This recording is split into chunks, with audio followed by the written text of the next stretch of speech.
This is Ampharos, a new mysterious world that has arrived with a 3.0 release in the Honkai Star Rail. And this is a recap of the 3.0 Trailblazing Amaze adventures, starting with a brief summary here of everything we knew about Ampharos going in. Wow.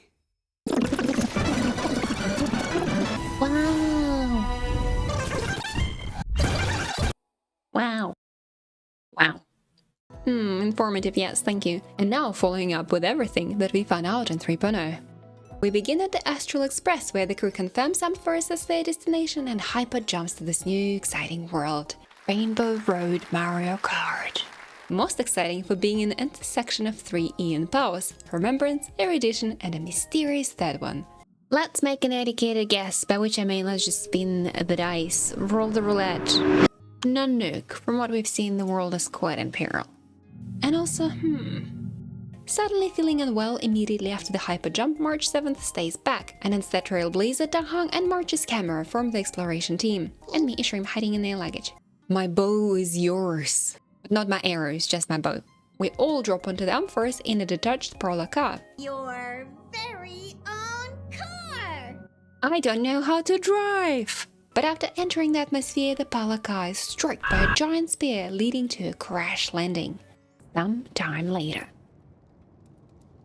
we got a concussion. And Danghang died. R.I.P. sweet boy. Nah, everybody's fine, even March's camera, and so Danghang and Trailblazer begin a trailblazing, soon enough encountering the local hostiles, Dr. Ratio Slight, otherwise known as Titankin, and meet local friends. Our first friend Finan steals our baseball bat and breaks Danghang's spear. Our second friend Triby makes Finan apologize and promise to fix everything. First impressions aside, Finan and Triby are busy evacuating refugees of the era we landed in to the city of Akama, the last safe haven of Ampharos that has been otherwise overcome by a corruption called Black Tide. Is it Stellaron? It's always Stellaron. We noble souls assist the evacuation efforts and join the journey back to Okama, which is under attack when we arrive. Fighting through the city, we meet Finan's companions, other Treebies fully total of 3Bs, as well as Mighty, a gladiator type of kinda guy, and Casteris, death incarnate, purple butterfly design kinda gal. Close enough, welcome back, Stila. All those Finan friends belong to the group of Krasaseas, worshipped as heroes, and they stay on fighting, while Finan plus us are redirected to the big boss of this mess, the Titan of Strife, Nikador. It's a horse, who isn't actually a real Nikador, but we still win for now. Yay! We meet Aglaia, Krasaseya herself, and something of a group's manager. She's here 1, to welcome us, and 2, to give us a history lesson on Ampharos. Blah blah blah, there were 12 titans who made the world, space-time laws, Yalkapalki Artsu, Sky, Earth, Ocean, requires a Gridon Kyogre. Is it the right game? Anyway, when the last 3 titans appeared, Strife, Trickery, and Death, they brought in the war and the Black Tide corruption. Is it Stellaron? It's always Stellaron. But eventually Prophecy has appeared, get 12 heroes together, that's Krasaseya, kill 12 titans, that's titans, and reignite Titan's core of flames. After the history lesson, Aglaia gets into a third secret reason she came for us, and that is making sure we keep our mouths shut about the world beyond, as no one can leave Ampharos due to a curse. I don't necessarily trust her. Nothing good ever comes out of blonde people. I don't know. With that, we are set free to explore Okama, where we get plenty of good news. Trailblazer finds out they can use the time rewinding power of Titan Orynyx.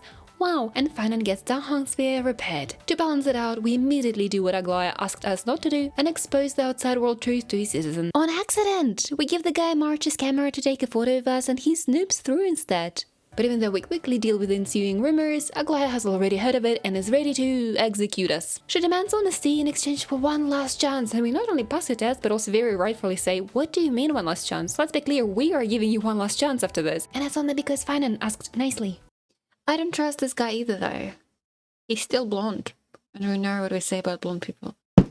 Anyway, Finan asks us to join the Krasaseya quest in defeating Nikador, the Titan Horse of Strife, and retrieving their core flame, because their whole prophecy fulfillment here is essentially about killing titans and using their core flames to become temporary demigod replacements. So far 6 core flames have been retrieved, 6 to go, and 2 known fulfilled demigods, Aglaia and Triby, are hanging around Okama, talking about how Aglaia's waste of time plan to bring us closer with Finan has succeeded. Okay, Aglaia, if you want to think it was things to your plan, go ahead girl. But we do take Finan on his offer, so together with him and Mighty, Trailblazer travels to Custom Kremnus. Danghang stays behind for databank research.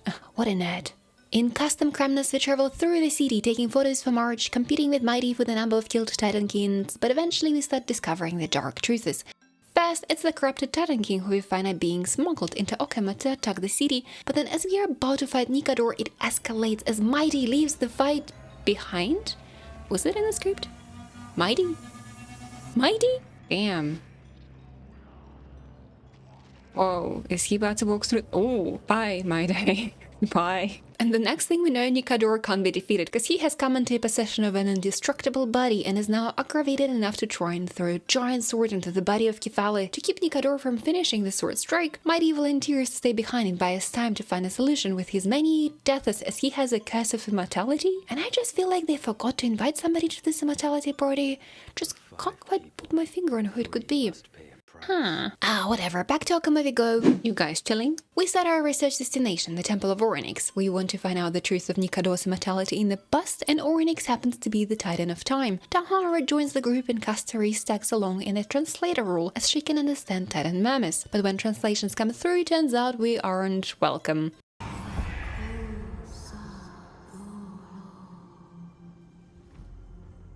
Please pardon me. Words this vile should not be relayed. For Orynyx, humans have killed their beloved sister, Talantan, the Titan of Lo, and well, Orynyx is also a Titan, so letting us find out how to kill a Titan is not in their best interests. It doesn't matter that we pass all their trials, they are ready to send us back, Titan is ready to kill them for the answer. But then Orynyx calls to us. Mother has encountered you and misses you, they say, and they wish to gaze into our past. And when they do, we find ourselves in our previously non-existent memory of our past with Thalaran hunters, who we were a part of. Oh, hey buddy, you were late to your Immortality Anonymous meeting. As we experience those past memories, Fuli gazes upon us, unlocking the path of remembrance. Thankfully, you were always the real one. Evidently pleased with what they've seen, Orynyx deems that we will restore the memories of Ampharos and find Mother again, then gives us Mem to accompany us. But I think there should be only one cute pink creature hanging around, so get out. We now start tackling our problems. 3Bs are working on a plan against the Big Bad Sword, Aglaia searches foreign cleanses invading Titan King corruption, while Trailblazer and Castares gather snippets of Kremnis and Nikador history and lore, which Mem records and turns into one big-time portal that connects us to the Kremnis of the past. We arrive right to the ongoing Kremnis festival celebrating Nikador. To participate, you need a group of 3 and coincidentally Nios, a standoffish gladiator also trying to get in, is alone, so we team up and embark on an obstacle course that tests how well we've learned the 3.0 gameplay mechanics. Through this bonding experience, we learn that the King of Kremnis has long planned to usurp Nikador's divinity, sealing and splitting their soul into Nikador tenets. Courage, honor, tenacity, sacrifice, reason. And the reason is currently missing. Nias, as it turns out, is answering a call of Nikador that pulls him in to fix this mess, but he doesn't mind us time traveling and trying to kill Nikador, so we good? We get to the ritual chamber, we restore the 4 pillars present, and then it is time to go on an epic quest to find the missing risen of Nikador. Oh, it's been Nias all along. How convenient. Nias merges with Nikador, undoing the immortal body, and we return to the present for the final battle, striking Nikador down for good. The big sword firing a laser seems like it would be a problem for a moment, but 3Bs open a portal, or maybe it's a shield. I hope they didn't portal a deadly laser to a random village. It all turns out fine. We recover the Titan's core flame and Finan gets to receive it, now able to claim the status of demigod. But he's very hesitant about all that, and the Nikador's soul, sensing the hesitation, sends Finan off on a trial. Other Chrysoses reveal the reason for Finan's hesitation. He has lost everything in his life before, and is now afraid that instead of the Chrysos air duty, he will use the strife power to return to the path of vengeance. And that's all for Ampharos business. But things aren't standing still in other worlds, as way back at Herda Space Station, the Herda is preparing to commune with Nous. For real this time, last time was just a practice run. So the Herda is powering and debugging her systems, removing the invaders. And it's all ready to go. Herda is in the zone, she's making her way downtown, she's almost there. And then boom, Sunday's Harmony oil spill shit. Ugh, this guy. To avoid the Nous case killing her visitors, the Herda shuts down her experiment of summoning Nous and convenes with her guests, Welt and Sunday. But of course she wants to know, why the hell are they here? And boy, not only poor Astral Express has lost contact with their 2 valuable team members, who are currently at a spa retreat but they don't know that, but March 7th is also not feeling very well. She kind of got a bit of a cold. A lot of a cold. A huge chunk of cold even. And on this cliffhanger, we end 3.0. Will March 7th need to be reincarnated as March 8th? Oh, that one's taken as March 9th. Will Finan be the new world boss in a couple of patches? Are Mighty and Blade going to meet and bond over their shared immortality trauma? Who knows, but stay cool, stay playing, and we may yet find out. Or maybe we never will. I'll let you know if we do. Until then, take very good care and have yourself a shrimply good time. Bye bye. Mwah.